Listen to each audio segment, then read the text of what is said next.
Hey everyone, well, saw The Amazing Spider-Man 2, and I have to say that it is a lot better than The Amazing Spider-Man. The chemistry between Peter Parker and Gwen Stacy is great. Emma Stone and Andrew Garfield are a real-life couple, and it shows, it just works. Sally Field is a great casting choice for Aunt May. She has a couple scenes in here that is very touching, and I almost felt like they deserve an Academy Award. Dane DeHaan, he's a great actor, he's going places, so he's a great choice for Harry Osborn. I like this casting choice. So the web slinging is the best I've seen out of all the 5 Spider-Man movies, and yes, some moments in this movie makes it better than Spider-Man 2, which is my favorite Spider-Man movie, and my favorite superhero movie of all time. So it all sounds good, right? Unfortunately, this movie is just a good romantic comedy, a terrible Spider-Man movie. I just said that it's better than The Amazing Spider-Man. I have to tell you this, I hated The Amazing Spider-Man. I just don't like it. I didn't like that they have to reboot the series. I just wanted Spider-Man 4. I just wanted to continue where Spider-Man 3 left off. I understand changing the cast. I expected that, but no. They're like, Sony's like, no, we don't like you, Sam Raimi, so we're going to reboot the entire series. We're going to start from scratch. Peter Parker's back in high school, and we're going to change a few elements here and there. So his parents are going to be involved a lot more. Oh my god, that is a stupid idea. I never cared about the parents. I never did. His true parents, Peter Parker's, Spider-Man's true parents, has always been Uncle Ben and Aunt May. That's all you need to know. His parents died in a tragic accident. That's it. Peter Parker is unfortunately an orphan, but that's it. His parents have always been Aunt May and Uncle Ben. But no. It turns out that his parents were scientists who worked at Oscorp, and they were working on super spiders. Super spiders! So yeah, they have something to do with Peter Parker getting bitten to become Spider-Man, because it's fate. And not just that, Richard Parker's partner is Dr. Connors, who will be the Lizard. And Dr. Connors' assistant is Gwen Stacy, who is a lover of Peter Parker. Ooh, the coincidences! Woo! And it turns out that the evil Indian guy is Adult Pie from Life of Pi. And not just that, the writer in Life of Pi was supposed to be played by Tobey Maguire, but Ang Lee thought that Tobey Maguire was too famous. And also the tiger is Richard Parker, who is Peter Parker's father. Why am I saying that? I don't know, it was just a very interesting tidbit. I didn't like Andrew Garfield as Peter Parker or Spider-Man. I thought he was a bully. I thought he was selfish. I thought he was too mean to Uncle Ben and Aunt May, who are played by, respectively, Martin Sheen and Sally Field. He should not be a dick to them. I didn't like how they handled Uncle Ben's death. I didn't like that Uncle Ben died over chocolate milk. I didn't like the fact that Peter Parker is supposed to be this genius, but he keeps making stupid decisions, like leaving property of Peter Parker on his camera, so Dr. Connors, as a lizard, looks at it and figures out that Peter Parker is Spider-Man. And also, I did not like the crane scene, because you know what that proves? The people operating the crane are more amazing than the Amazing Spider-Man. I'm serious. I thought this scene was dumb. But not just that. These crane operators, they are more cooperative with each other, and they could get a group together and coordinate directions on to move the cranes for Spider-Man within minutes. I want a movie made about the crane operators. Okay? That's better than The Amazing Spider-Man. I liked everyone else except Spider-Man and the Lizard. Seriously, who cared about the Lizard? How do you screw up the Lizard? I'm not blaming the actor playing Dr. Connors, but you know what made Dylan Baker from Dr. Connors from Sam Raimi's trilogy much more interesting? He's a relatable dude. He's a likable guy. And even though you don't see his family, I think he mentioned about his family at one point. Dr. Connors' family is the most important thing about Dr. Connors / the Lizard. It's in the anime series, it's in the comics. Seriously, you don't include Dr. Connors' family in a movie about Dr. Connors? Why not? There's no human side to him. All you have is this guy who's just mysterious and talking like this. Hello, Peter. I didn't like the web slinging, I didn't like the CGI, it just looked terrible to me. But the best part about that movie is the Stan Lee cameo. I have to admit, I did not like the lizard fight at all, but when you see Stan Lee in there, and the great choice of music, and it's funny as hell, I have to admit that cameo was almost worth watching The Amazing Spider-Man. I guess the main reason why I like The Amazing Spider-Man 2 is that it doesn't really deal with that much with the parents, but yeah, the parents are still involved. They are. I just didn't like that. From this point on, I'm going to go into major spoilers. I'm going to do a huge rant on this movie. And don't get me wrong, I wanted to like this movie. I really did. There were moments of Amazing Spider-Man in this. That is better than Spider-Man 2. I was just so angry that this movie ends up sucking. And you know what's sad? The Amazing Spider-Man 1 and The Amazing Spider-Man 2, to me, are worse than Spider-Man 3. I liked Spider-Man 3 over The Amazing Spider-Man 1 and 2. I prefer Tobey Maguire jazz dancing over Electro. That's how angry I was. When I saw Spider-Man 3 and saw that jazz dance scene, I was pissed. Okay? I was angry. In the theaters, I could not believe what I was seeing. I wanted to kill everyone, alright? But the fact that Electro, who's supposed to be the main bad guy of The Amazing Spider-Man 2, is worse than seeing Tobey Maguire jazz dancing. Oh my god. Where to begin with this one? Okay, so the parents are back. I'm a little sad because the actors playing Peter Parker's parents are actually quite good. But the problem is, I don't give a flying shit about Peter Parker's parents. Because in the opening, it sets off in the opening from The Amazing Spider-Man. His parents are dropping off Peter, then they go onto this airplane, and then it turns out that one of the Oscorp guys is on the airplane, kills the pilot. If there were pirates in this, that would make the movie sound more awesome, actually.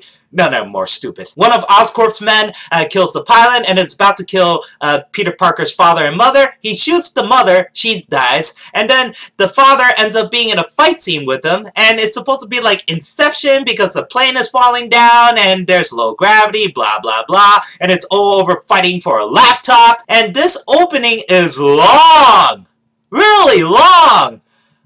I think they're trying to make it as epic as Man of Steel with Jor-El and his wife, but my god, it just made it worse. Peter Parker's father is not Jor-El from Man of Steel, okay?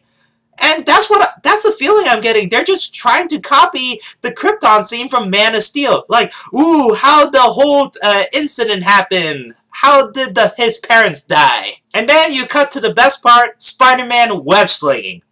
Like I said, the web slinging in this is the best thing I've seen through all 5 Spider-Man movies. I didn't like his web slinging in the first one because the CGI is not really finished. It looks too oversaturated. It has this weird Dark Knight blue color scheme and stuff like that. But in here, in the daytime scenes, his suit looks more realistic than ever. And yeah, his suit in this has to be the best suit I've seen out of all the Spider-Man flicks. I'm serious. I really like this suit. At first, I hated it because I was wondering why didn't they use this suit in the Amazing Spider-Man? Why did they use the basketball one? Ugh. But here, yeah, Andrew Garfield in the Spider-Man suit looks awesome. I would say that he seems a bit too skinny. I kind of prefer Tobey Maguire's physicality, but you know what? Andrew Garfield pulled off the suit and it looks great. So his web slinging looks awesome and it looks great in 3D. There's this shot where it's showing the neck and then he's going through the streets. It looks great. And then he meets up with Paul Giamatti as the Rhino. Oh god. I feel bad for Paul Giamatti. I wonder if they shot a lot more scenes with him. If not, the Rhino was only in this for like 10 minutes max. I would say about 5 minutes in total. Oh my god. He was playing this character with these weird tattoos, and he has this thick accent, but he was speaking English. He's like, "Ah, get out of the way! I stole a truck! Ah!" I was like, he's a Russian pirate? So, he stole a truck full of plutonium. And there's this news reporter saying something about the plutonium can explode or something like that, and he has to be very careful. How come Paul Giamatti is driving this truck like a maniac then. And not just that, he runs over police cars, taxis. Seriously, these cars are squashed like a bug. People died. If they didn't, then they're lucky sons of bitches. But no, they die. No one can survive that. Cars are being torn apart. They turn into paper. And then Spider-Man comes to him and starts wisecracking and making quips. And yeah, I have to say that his quips in this are a lot better than the ones he did in The Amazing Spider-Man. I mean, he made me laugh. When he came to the driver's seat, he's like, "Hello, Mr. Criminal, how you doing?" That made me laugh. But priorities, man, priorities! People are dying! How could you not see this? He spent like a couple minutes just making wisecracks with the Rhino. People are dying. And then there's this one moment where he sees Jamie Foxx with all his blueprint schematics. You know, he's being a jerk. Yeah, Jamie Foxx is a bit of a jerk in this one. I understand if people treated him badly, but come on. He's like, "Oh, hey, make some room, please. Hey. Oh my god, Jamie Foxx looks ridiculous as Max Dillon. Who thought this design looks good? He has the weird, stupid hair, the gap between his teeth, the weird-looking glasses, and then his speech impediment. Hi, Spider-Man." His schematics drop in the middle of the road, and he decides to pick it up while looking at traffic. Yeah, Jamie Foxx is stupid. Stupid! He deserves to get crushed! But no, Spider-Man saves him. Yeah, after watching the movie, and then I remember about that scene, I'm like, Spider-Man, you should have left him for dead. Darwinism, okay? You could have saved a lot more people if you left him to die, but of course, he's Spider-Man. He has to save people. The major problem is that Spider-Man spends about 1 minute with Max Dillon. That precious minute, while Paul Giamatti is shooting at police cops and passengers and crushing even more cars. Paul Giamatti is crushing everybody, while Spider-Man is back with Max Dillon and saying, hey, you're my eyes and ears. You know, hey, let me pat down. Yeah. Hey, you look good. Oh, are these blueprints? Oh, that's awesome, man. Listen, I need you, okay? What did I say? I need you. What the hell? And not just that, people are applauding. Yeah, Spidey! Yeah! Did they not see the destruction that could have been prevented by Spider-Man? Oh my god. So Spider-Man catches up with the Rhino again, but he doesn't stop Rhino. It turns out that the back door of the plutonium thing is open, so Spider-Man does have a little bit of a funny scene trying to catch all the plutonium. I must admit, the physical humor is pretty good with Spider-Man. It's like, no, over here, come over here, go, no, here, yeah, hey, come on. And he's using his feet to stick one of the plutonium tubes. I admit, I laughed. But it was ruined when it turns out that the Rhino is driving through the alleyway and one guy is clearly crushed by the garbage and the dumpster. If that guy survives, he's a lucky son of a bitch. Oh my god. And more people, I'm pretty sure, are dying, including the police. And then, so, after this plutonium stick, Spider-Man gets hit by a car, which was a funny moment, but it's surrounded by more stupid because he pulls a cell phone out of nowhere. Does his Spider-Man suit have pockets? I don't see that! There were no pockets! He's not carrying a backpack or anything. Yeah, my friend told me that, oh no, Spider-Man usually puts stuff in his webbing or something like that. But I'm like, what? I don't see any webbing! He's not holding on to anything! You saw this guy 360 degrees spinning in the air and he has nothing on him. Where did he get his cell phone from? So he pulls out the cell phone and what ringtone does he have? The Spider-Man theme. I would have laughed, but the problem is that they repeated this about 5 times throughout the movie. So it turns out that this day is a very important day. It's graduation day. Gwen Stacy is at the graduation, and she's telling Peter Parker, "Hey, Peter, you know we're graduating, right? Where the hell are you?" And Peter Parker's like, "Oh, well, I'm stuck in traffic, okay?" And then he...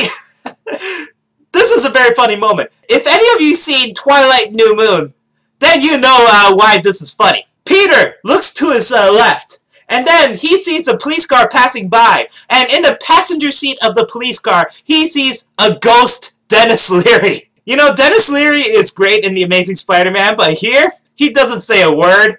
There's a flashback of him saying something, but yeah, he was hilarious. He's just looking at Spider-Man like this.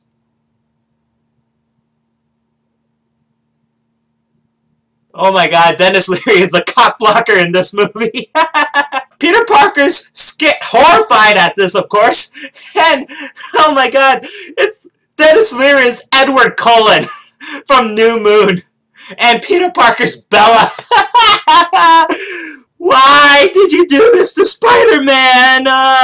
Spider-Man saves the day, he stops Rhino, and he does save a bus, which is kind of awesome. Rhino is okay with taking one of the plutonium tubes. What's the whole point of stealing plutonium anyway? I guess because he's Russian, he could sell it off or something like that, but they don't explain that much. He was okay with just stealing one of the plutonium tubes. And then you don't see Paul Giamatti for a long time. This movie is 2.5 hours long, and Paul Giamatti is only in it for the 5 minutes after the long introductory sequence with the parents. Peter Parker swings to the graduation, he kisses Gwen Stacy in front of everybody, and I have to admit that the relationship between Gwen Stacy and Peter Parker is excellent. Really, I really like the romantic comedy version of this. These two work well together, they are great, and my god, it is hot sometimes. I really like the chemistry between Gwen Stacy and Peter Parker. But, at the graduation ceremony, Peter sees Ghost Dennis Leary again. Leave Gwen out of it. That makes Peter Parker have to break up with Gwen Stacy. Or, I should say, Gwen Stacy breaks up with Peter Parker because she had enough of his shit. So, I was kind of confused by this because he broke the promise to Dennis Leary at the end of The Amazing Spider-Man, and he agrees to date Gwen Stacy. But all of a sudden, he feels so guilty about that he wants to break up with Gwen Stacy in The Amazing Spider-Man 2? What? You know what pisses me off the most? Peter Parker doesn't give a shit about Uncle Ben. No, seriously. I know that Uncle Ben is mentioned once. And that was at the graduation ceremony when Aunt May's like, oh, I know Uncle Ben will want to say something to you. And I think he's supposed to say something about great power comes with great responsibility, but he can't say it because for some reason he can't get that line since it's done in Spider-Man. And then there's this pretty cool montage of Spider-Man going through the days. What I like about this Spider-Man, sometimes over the Tobey Maguire Spider-Man, is that he does help people. He saves a kid from being bullied, and I really like that. He was so cute. It was a cute and touching moment. He was helping this kid. He's talking about the wind turbine, and I like this moment. Unfortunately, in these Amazing Spider-Man movie series, for some reason, the kids always have to come back in later parts of the movie. Why? There was this pretty funny montage, and my favorite part about this montage is that Spider-Man has a cold. So there's this robbery in a grocery store, and the cashier is being held up by this robber, and then you see Spider-Man being covered in like a winter hat and a winter jacket, and then he's like, oh, I'm the Amazing Spider-Man, achoo! I liked it. And I always want to know how Spider-Man performs when he has a cold, because that was referenced in the Spider-Man video game, you know, the movie, the video game, when Peter Parker is sick from all the rain, and Tobey Maguire's, achoo! Grab! I feel very cold right now while web slinging. So yeah, I really like that part. That was great. And then it cuts to the stupid moments with Max Dillon. Oh my god, this guy is a creep. I do not sympathize with this character at all because there's nobody like this character. He's a complete cartoon. After being rescued by Spider-Man, he has to put posters and pictures of Spider-Man on his wall, and there's a mirror right next to Spider-Man. And then in the morning, he has to talk with Spider-Man while dressing himself. He's like, oh, Spider-Man, hey, what an amazing morning, isn't it? Well, of course you cared about me because you saved me. You care about the people like me. And you know what? Oh my god, did you know that today's my birthday? How'd you know today's my birthday? I never told you that today is my birthday. And you got me cake? Oh my god, you got me birthday cake? Wow, Spider-Man, wow. This is why people should call you the Amazing Spider-Man. Oh, God. Ugh. You know, Jamie Foxx is a very good actor. He worked his ass off in this movie. But, my god, his character. You know, Jim Carrey as the Riddler made sense. It really did. Jim Carrey was insane as Edward Nygma. It shows. Guy Pearce was actually good in Iron Man 3. For some reason, his geeky moment in Iron Man 3 is way better than Max Dillon in The Amazing Spider-Man 2. I always thought Max Dillon was just a normal guy who got into an accident and then he becomes Electro, and he's horrified that he became Electro and is angry at the whole world because he was bullied into becoming Electro. But here, this guy does not exist. He's a cartoon. I cannot believe this. He gets bullied at Oscorp. This genius, this scientist who created this power grid that powers up the city and Oscorp is bullied. Why? Why? Seriously, there are people who push his stuff down so he has to pick it up again? Why? I understand that a lot of people in Oscorp are dicks, but you're supposed to be a team of scientists helping the world. But no, instead you bully a guy like Max Dillon? Why? That makes no sense at all. It ruins the mood. And there's this guy who's played by BJ Novak, and it turns out he's Alistair Smite, who's only in it for a minute. And there's this weird Scrubs-like moment with the Daydream where Jamie Foxx is about to choke Smite. That was not funny. That was really awkward. So we have to introduce Norman Osborn into this, right? So Harry Osborn arrives from out of nowhere, and he talks with Chris Cooper, who plays Norman Osborn. And my God, Chris Cooper was entirely wasted in this movie. Norman Osborn has claws on his hands, looks like shit, and he says it's a genetic disease, and that Harry Osborn gets it, and he probably will die quicker than Norman Osborn. Norman Osborn lives up to like 60 years old, but for some reason, Harry Osborn is going to die much faster. I think. I don't know. He said that, oh, it started when I was your age. So, is your hand shaking yet? Is your hand shaking yet? And the thing is, I really like Dane DeHaan as Harry Osborn. He's tortured. He's tormented. He wants to have so many things. He wants to be normal. But unfortunately, he had Norman Osborn as a father, a shitty father. And then it just turns out that he has the same disease and he's going to suffer the same fate. But the thing, at that point, I'm like, oh, if Norman Osborn can live up to 60, then he shouldn't look that bad. Hell, there's even video footage, and this is with Norman Osborn and Richard Parker, and Norman Osborn looks okay. He actually looks fine. And so the parents died for like 10 years. So yeah, if Harry Osborn can get to look like normal for the next 30 years, then it should be fine. But no. Harry Osborn is dying much quicker for some reason. Not explained, but for some reason, he's looking worse by the minute. Norman Osborn dies? I don't think so. I mean, it's Chris Cooper. Really? Norman Osborn dies? I'm pretty sure he'll be back in the future Spider-Man movies. So Harry has the company, and for some reason, Peter Parker hears that Harry Osborn is back, and Norman Osborn is dead, and he wants to comfort Harry, and for some reason, it turns out that Peter Parker and Harry Osborn were best friends even though they didn't see each other for 10 years. Why you didn't mention this in The Amazing Spider-Man? Why not? Because Harry Osborn did say that, well, I was there for you when your parents died, Peter. I'm like, really? They should have mentioned that in The Amazing Spider-Man. I did not buy that they were best friends even after not seeing each other for 10 years. I did not. But I have to say that the dialogue between Peter Parker and Harry Osborn works. So Max Dillon is an idiot. So for some reason, on Norman Osborn's death, everyone can leave the company except this BJ Novak tells Max Dillon to stay behind so he could fix the very dangerous cable. He could have gotten someone else to do it, you know, tech support or something, but no, Max Dillon has to do it because BJ Novak is a jerk. And everyone else at Oscorp is a fucking jerk. So Max Dillon sees that this dangerous cable, asks tech support, oh, can you help me on this? Can you just turn off the power? But they're like, nope, we're leaving anyway.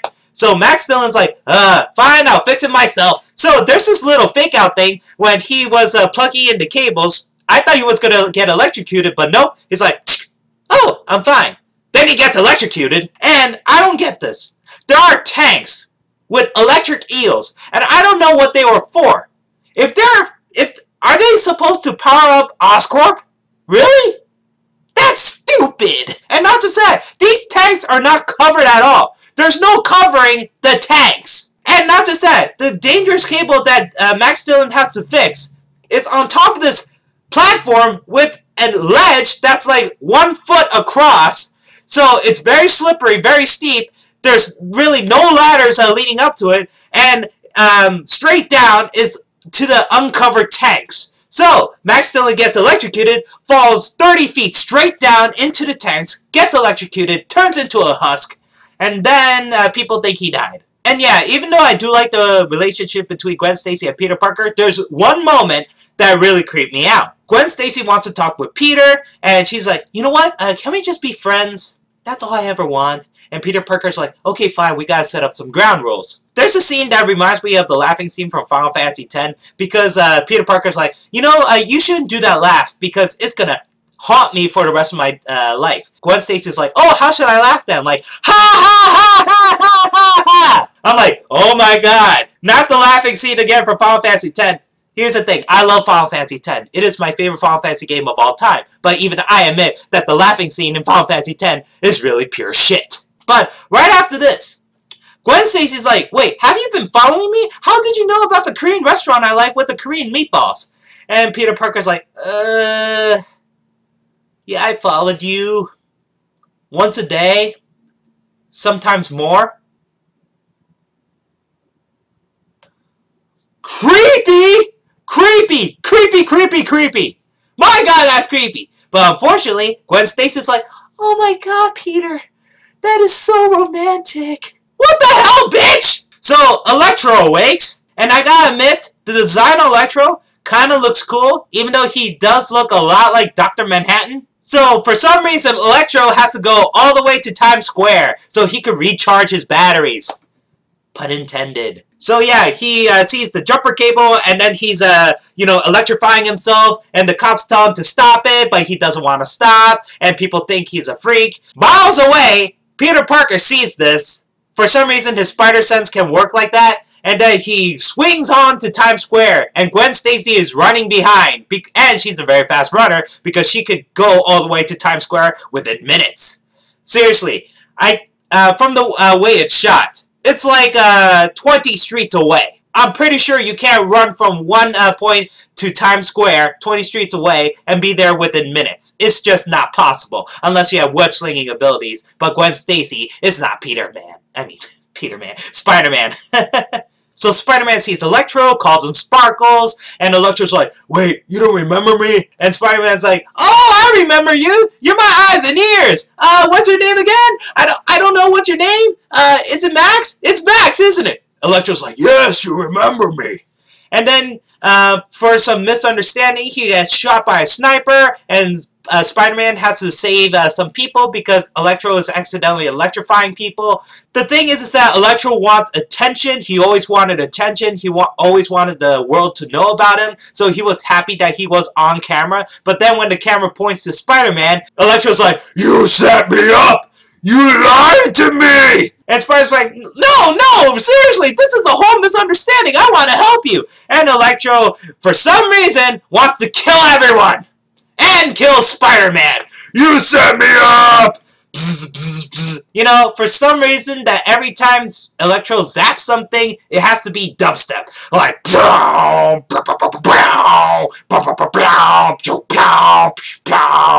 Electro caused a shitload of damage at Times Square, and for some reason, the people should have ran away way before this, but they just want to see Spider-Man kick ass. And then they all get crushed. But Spider-Man does stop Electro by using water, and I have to admit, even though it made me laugh that he was wearing a fireman's hat and cooperating with the fire department and giving them high fives, the problem is that after he got knocked out by Electro, I'm not sure if he was unconscious or not, but right after this, it shows that he was using the fireman's hose.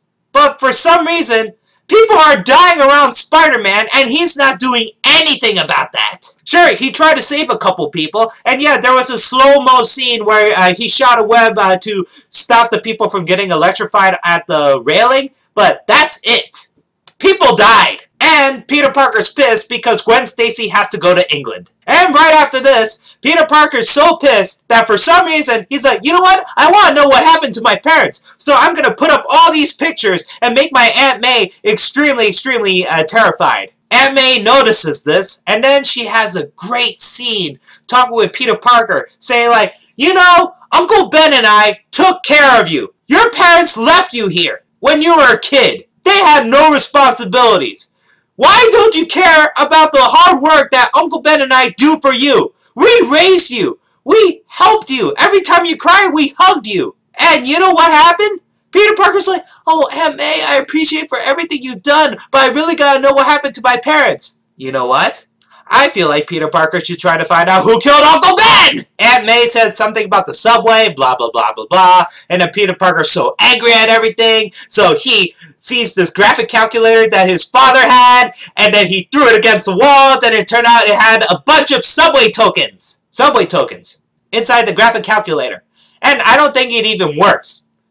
If Peter Parker's supposed to be a genius, how come he didn't find out about this in the first movie? Seriously, he should have found out something wrong with the graphic calculator because his father made another compartment in the briefcase and it holds everything about the Oscorp files. For some reason, he doesn't decide to open up the graphic calculator? This guy is supposed to be a genius? Another thing about the web shooters. Why I hate the web shooters in this. Why I prefer organic web shooters from the Sam Raimi trilogy. Everyone's like, oh no, it's supposed to show that Peter Parker's smart, that he could create these web shooters, and he'll find out a way to stop the villains from not using web shooters. Here's the thing. Why didn't he make a backup web shooter when he really needs it? If this guy is supposed to be so smart, he should know that, oh shit, I ran out of web. I'll put it in a new web shooter. Or, oh shit, my web shooter's busted. I'll put in another web shooter. Seriously, why doesn't he make backups? This kid doesn't. Oh my god. At this point in Ravencroft Asylum, for some reason, Electro is being dumped underwater, and there's this evil German guy who's like a cartoon character also. I don't know if this guy actually exists in the Spider-Man universe. His name is Kafka or something like that. He's like, oh yes, I'm gonna experiment on you, Electro. Oh yeah, how Electro came up with his name, I have no idea. He was giving his villain speech all of a sudden, and he's like, oh, I'm gonna make the world a better place. I'm gonna make people scream. I'm gonna make people sad. I'm gonna make sure that there is no Spider-Man. Who am I?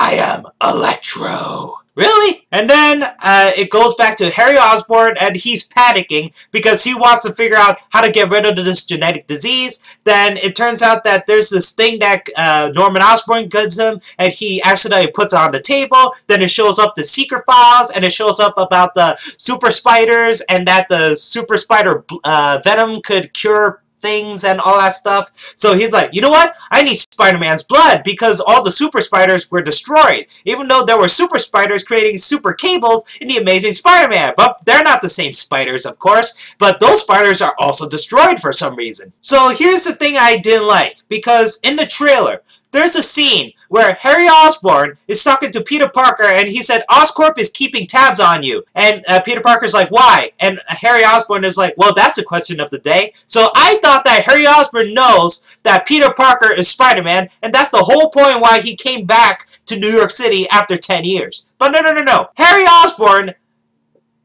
thinks that Peter Parker knows Spider-Man because Peter Parker takes pictures for the Daily Bugle. Oh, speaking of which, Peter Parker works for the Daily Bugle as a freelancer. But, not just that, J. Jonah Jameson is not in this movie. He's hinted at because there's an email. Peter Parker sent an email to J. Jonah Jameson saying, oh, you should change your opinion about the Spider-Man guy. And J. Jonah Jameson replied within a couple seconds, wrong! So Harry Osborn is asking Peter, can you please find out about Spider-Man because I really need his blood? And Peter Parker's like, I don't know, man, I don't know. I'll try to find him. So Spider-Man meets up with Harry Osborn. It's Peter Parker in the Spider-Man suit talking with Harry Osborn, and Harry's like, oh, thank you, Spider-Man, thank you. And Spider-Man's like, yeah, I cannot give you any of my blood. And Harry Osborn's like, why not? Spider-Man's like, because you'll die. And Harry Osborn's like, I'm dying anyway! How much more dead can I get?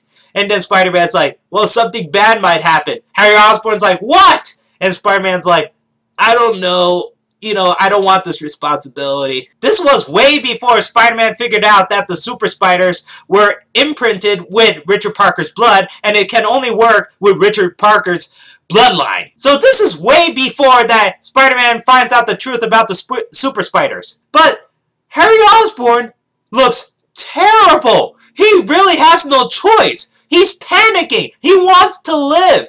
And he doesn't even care if he dies from the spider venom. He just wants to try it out. So if I was Spider-Man, if I was Peter Parker, and Harry Osborn is my best friend, you know what I would do? I would donate the fucking blood. I would. Harry Osborn is okay with it. He's like, you know what? I'll take the risk, okay? I just don't want to die, okay? I might die. Who knows? If it works, then it works. If it doesn't, it doesn't. At least I tried. I'm siding with Harry on this. Give Harry the fucking blood. But no. And Harry is correct. He's like, no, no, no. You're only looking out for yourself. And yeah, Peter Parker's freaking selfish. So Harry Osborn is fed up with the world, and then he agrees to team up with Electro because he wants to take Spider-Man down, and he knows about this super secret files about the super spiders, so he's going to get this douchebag lawyer guy from Oscorp to show him the way. So Harry Osborn goes down to Ravencroft, and then he tasers Electro, and then Electro for some reason is able to convert himself into pure electricity, and then he does the Dr. Manhattan thing, and for some reason he could create boxers. Okay, I don't get that. I understand if he shows up naked, but how does he know how to create boxers with electricity? And then after that, he's able to convert his suit into electricity. What? Anyway, so Harry Osborn's like, okay, show me the super spider venom, and then he sees the spider venom, and it's a little canister like this big, and it's filled with green fluid. Harry Osborn takes the spider venom, and then he becomes the Green Goblin. Yeah, he gets the claws, his warts and all is getting worse, he got the blue veins, his teeth looks nasty, his hair becomes like Sting from Dune. He looks ridiculous. And I'm sad, because Dane DeHaan pulls off a very good Harry Osborn. Hell, I would think he's better than James Franco's Harry Osborn. But you know what the problem is? Harry Osborn is a better character in Spider-Man 1, 2, and 3. He is. His arc is great. He was Peter Parker's best friend whose father dies. Then he's angry at Spider-Man for killing off his father. He finally realizes that Peter Parker is Spider-Man, so he wants revenge. And then he gets the Green Goblin serum, so he wants revenge and tries to kill Spider-Man. He finally figures out that the Green Goblin killed himself because of the stupid butler. Yeah, the butler was terrible. I hated the butler in Spider-Man 3. He should have told Harry Osborn the truth. And that's how I felt about Felicia Hardy in this movie. Felicia Hardy is in this movie. Why? Why? You're gonna build this huge universe? And yeah, Felicity Jones, the actress, she looks hot, I admit, but her character is unnecessary. She only shows up like twice. And the last one is just like the butler's role. She's like, well, Harry, I heard about the super spider venom. I know that's what you're looking for, and it's still here.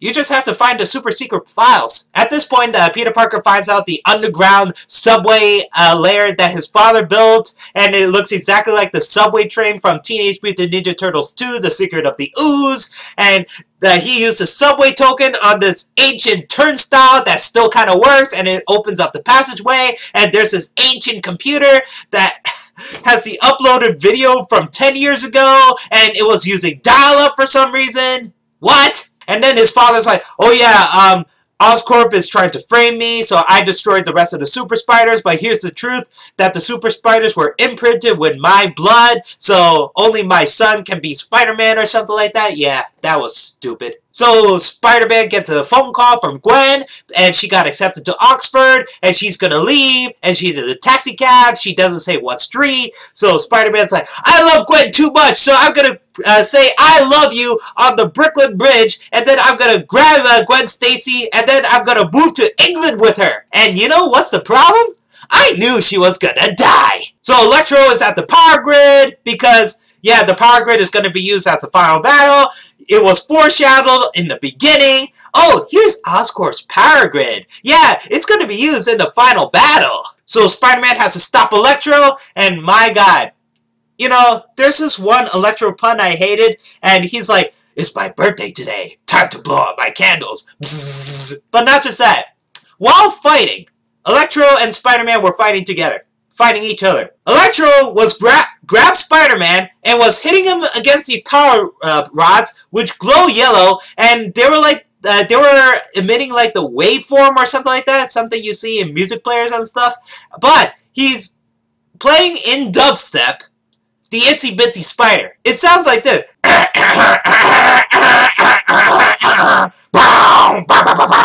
Yeah, and Spider-Man knows this, and he's like, why are you playing this song? This movie is stupid! So Gwen Stacy is at the final battle. She's like, oh, Spider-Man, you know, I'm gonna save you. I'm gonna help you. We can work together. And Peter Parker's like, no, what are you doing, Gwen? You might get hurt. And Gwen's like, I know the layout of the power grid. I know how to fix this. And he's like, fine, go. And you know what it turns out? All Gwen Stacy has to do is press a button.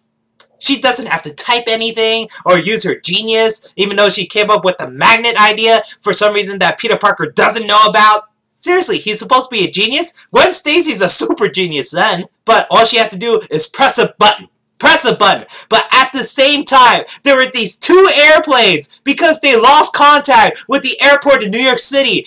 And it turns out that they're on the collision course with each other within 4 minutes and 30 seconds. In the end, the planes, you know, just went whoop, like that. And Peter Parker defeats Electro. And then, of course, Green Goblin is also in the movie. So he shows up in the final 15 minutes. And then he comes in and, yeah, the Green Goblin laugh, it worked. I liked it, the Green Goblin laugh. But Green Goblin looks stupid. I feel bad for Dane DeHaan. He has all this stupid makeup and this stupid suit. And yeah, this suit, this power suit, can heal. It can heal people. Why isn't this into mass production? I don't know. This super suit that soldiers can freaking use can heal. And not just that. He knows how to use the glider extremely quickly. At this point, Green Goblin finally realizes that Spider-Man is Peter Parker because he sees Gwen Stacy there. Yeah, that's how he found out. So Green Goblin grabs Gwen Stacy, drops her, Spider-Man catches her, and they were in the clock tower, and for some reason, he just lets her stay on top of the gears? This is Spider-Man we're talking about, right? Who's in love with Gwen Stacy. I'm pretty sure Spider-Man's main priority is to protect the one he loves. So he should have put Gwen Stacy onto like a stairwell or something like that, someplace safe, or all the way on the ground. He had time. But no, he's like, you know, Gwen, I'm going to put you on top of these gears, okay? You're going to be safe. And you know what happens? Yeah, Spider-Man is in this extremely, extremely short fight against Green Goblin, and then he grabbed Gwen Stacy with the web, but he knocks out the Green Goblin, the gears crushed his web, Gwen Stacy's falling, and this is entirely in slow motion, so it was a very dramatic scene. Gwen Stacy's looking at the camera and falling down in slow motion. Spider-Man falls down trying to save Gwen Stacy. He shoots his web in slow motion. And you know, this moment made me cringe. This is what the end of the web looks like, right? So, as it's going in slow motion towards Gwen Stacy, it creates a hand. Yeah, this is the web, the very skinny web, and this is the end of it. It goes like this, and then it creates a web, reaching for Gwen Stacy. I can't believe this shit. I couldn't believe my eyes. I could not. So, Gwen Stacy dies. She bounced off the ground, and the web got her, so she was like a yo-yo. And Peter Parker didn't check up to see her heart rate, if she's breathing. No, she just already assumed she's dead. You do hear a loud thud. But my God, I couldn't tell. She looks unconscious. She doesn't look flat, like a burger or something like that. She wasn't crushed or anything. She looked okay. How do you screw up Gwen Stacy's death? Listen, I'm okay with the change of setting. The clock tower looks cool. But there's so many ways that Spider-Man could have saved Gwen Stacy. He could have went all the way to the ground with her, leaving her on the ground so she can escape, and he could just distract the Green Goblin. While she's on the web, you know, he could have swung her to safety. You know, he's holding it. He's holding it just fine. All you have to do is just swing it. He could have. No. There's so many ways he could have tried to save Gwen Stacy, especially since he's faster than the frickin' Flash. Seriously, he could catch up with electricity. Electricity! I prefer Gwen Stacy's death from the comics because when he shoots out the web and grabs a Gwen Stacy, her neck snaps. He doesn't know his own strength. I prefer that. But no, she fell to the ground and was like a yo-yo, she bounced up. And you know, this movie should have ended at the funeral scene. It really should have. But no. It kept going and going because we had to establish the Sinister Six. We have to establish the Rhino. Oh yeah, and yeah, Green Goblin gets defeated with ease in this movie. James Franco is more intimidating as the Green Goblin Jr. Willem Dafoe is a great Green Goblin. I prefer his stupid Power Ranger suit compared to Dane DeHaan's Green Goblin. What the hell? The wedding ring thing from Spider-Man 3, I found that a lot more intense because I was wondering if he's gonna lose it. But no. In here, you screwed up Gwen Stacy's death. It was I'm not even sure if I should laugh at it. The web hand ruined everything. But yeah, it was a touching moment after that because he was looking at her grave. And 5 months has passed. He kept staring at the grave. That was a good moment. That should have ended. But no, it kept going. Then it had to reveal Gwen Stacy's speech. That's what inspired Spider-Man to be Spider-Man once more. And then it showed Harry Osborn being normal again for some reason. And there's the Gentleman. And then you see Dr. Ock's tentacles. And you see the vulture wings. And you see the stupid-ass Rhino suit. What's with the Rhino suit? There's no purpose to it. Why does it look like a rhino? There's no reason why. I don't get it. Why does the suit have to look like a rhino? What's the point of it? And yeah, he's like, oh, we're going to develop the Sinister Six. We just want a simple group of people. We're going to choose that weird Russian guy from the beginning of the movie because he's an excellent candidate for some reason. So Paul Giamatti's back, and he's like, I am the Rhino! And he's shooting missiles and Gatling guns at everyone, including the cops. But for some reason, the kid that was bullied, that Spider-Man saved, it turns out that he has his own Spider-Man suit. He goes into the middle of the road, and the Rhino's like, oh, that's cute, ha ha ha. You know, the Rhino didn't try to shoot the little kid. I don't see why. It's not in the Rhino's character to not shoot children. He killed people already. But no, he's like, I'm gonna be amused by this. I'm gonna waste some time. So Spider-Man comes swinging in. It was a touching moment, I have to say, with him like, hey, Spider-Man, how you doing? You know, I'm back. Thank you for that. Now I'm going to take care of business. You go back to your mom, okay? I like that part. Unfortunately, it's the same freaking kid. Huge coincidence. So Spider-Man's like, okay, Rhino, I'm going to fight you. And then you saw this shot in the trailer. You already saw the scene in the trailer. That's what pissed me off. The final shot is when Spider-Man used a manhole cover and was going to hit Rhino with it, and then it cuts to black, and then it shows the Amazing Spider-Man 2 logo. That's it. That's the movie. That's the end of the movie. Oh my god. Rhino is freaking unnecessary in this movie. Electro is terrible in this movie. You know the most important villain in this movie? Green Goblin. You're setting up Harry Osborn. His part is great. Unfortunately, his Green Goblin part, it felt like watching Venom again from Spider-Man 3. Even that fight is way better than this fight. Oh, God. This movie was very disappointing. There were parts of this movie that were so good, but it's surrounded by stupidity. The scriptwriters have no idea what they're doing. Here's the thing.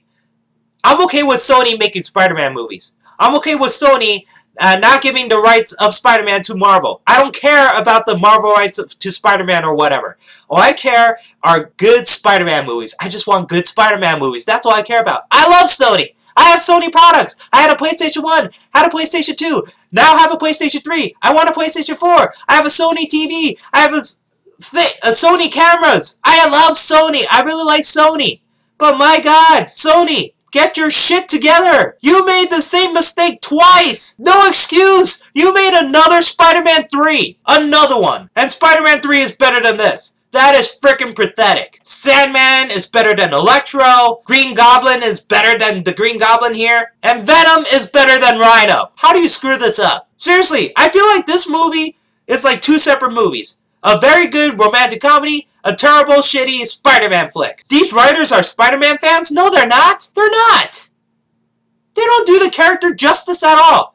Like I said, there were moments of brilliance in this. There were moments when he was whistling into the city. I like that. When he's doing the dramatic poses. I like that. Gwen Stacy is great. And I liked Andrew Garfield as Spider-Man in this. I really do. I really think he pulled it off. I do prefer Tobey Maguire. This movie tried to be serious, but ends up being not. I have to say that the relationship between Gwen Stacy and Peter Parker is good, even though it has that very creepy stalker moment. But wow. Sony, really? What the hell? It was so consumed with trying to be Sinister Six. It was trying to be consumed with making Venom and Carnage and all that. And you're going to see all these guys again in Spider-Man 3. That's all it cares about. You know, say what you will about Spider-Man 3. But it had a story. It had a beginning, a middle, and an end. It wasn't going to say, oh, we're going to put more villains in it. No, no, no, no. Venom died. That was it. Sandman goes away. That was it. Green Goblin dies. That was it. Mary Jane and Peter Parker are getting back together again. That was it. Okay? Story-wise, Spider-Man 3 actually worked. Yes, there were a lot of stupid things about Spider-Man 3. I didn't like the Uncle Ben accidentally getting shot by the Sandman part. They didn't have to retcon that. I didn't like that Sandman teams up with Venom. I didn't like the jazz dance scene. I didn't like that Venom just dies. But there was other good moments in the movie. Peter Parker wants to marry Mary Jane. I get that. Peter Parker wants to get a better job. I get that. Peter Parker wants to fix things with Harry Osborn. I get that. Peter Parker has to fight against his best friend, who turns out to be Green Goblin Jr. That was good. And Sandman, he became a monster, but he wants to help out his daughter. He wants to get money to save his daughter's life. That was good. And Topher Grace is actually a pretty good pick for Venom. He is angry at Peter Parker. He's jealous. The awesome church scene when he becomes Venom, and then he fights Spider-Man to the death. You know, there's a lot of good things about Spider-Man 3, but here, all I can say is that Peter Parker and Gwen Stacy, their relationship is great. Aunt May is great. Harry Osborn is great, until he becomes a Green Goblin. Electro is terrible. He's a cartoon. He's more cartoonier than Arnold Schwarzenegger as Mr. Freeze. Rhino is a complete waste in this. Uncle Ben's death is not resolved. Peter Parker doesn't care about trying to find the killer. He is more concerned with trying to find what happened to his parents. Oh yeah, the super secret origin that was supposed to be answered in the first The Amazing Spider-Man. But now we finally answered it, and it turns out that his parents worked on the super spiders. Yeah! What a terrible movie. I'm very mad. I'm very disappointed. This movie should have been great. It should have been good. It should have been amazing. You know, as in The Amazing Spider-Man. But I don't see any future for this. I can understand why Shailene Woodley, her scenes are cut off. Would it make the movie more cluttered? Yes. Honestly, I felt like she should have been in the movie. That it should have cut at the graveyard scene, and Shailene Woodley just stops by because she is friends with Gwen Stacy. So, yeah, that's how I pictured it, how it ends. Andrew Garfield is being sad. He's looking at the tombstone, and then all of a sudden you've seen Mary Jane Watson. She came in because she heard about Gwen Stacy's death, and she's sad all about it. Just cut it right there. Do it like that. Even though the action scenes are filmed better, the CGI looks much better than The Amazing Spider-Man, I almost don't give a shit because it's the fights against Green Goblin, Electro, and the Rhino. It's not even that interesting. It's not that effective. And also, this is Amazing Spider-Man 2. Spider-Man 2 has a very good villain, Doc Ock, has the most impressive fight scenes, and not just that. The best part about the movie is the sacrifice that Spider-Man has to make. He sacrifices his life to save the people of the train, the subway train that's about to crash. Great scene. That scene was perfect. Nothing about this movie is of that excellence. Nothing. And I did say there were moments of brilliance, but that's only like a few parts of Peter Parker being Spider-Man and the romance. That's it. All the fight scenes are pointless in this. They're not interesting. The music is terrible. Oh my god, this is done by Hans Zimmer? I adore Hans Zimmer. But the dubstep and all, ugh.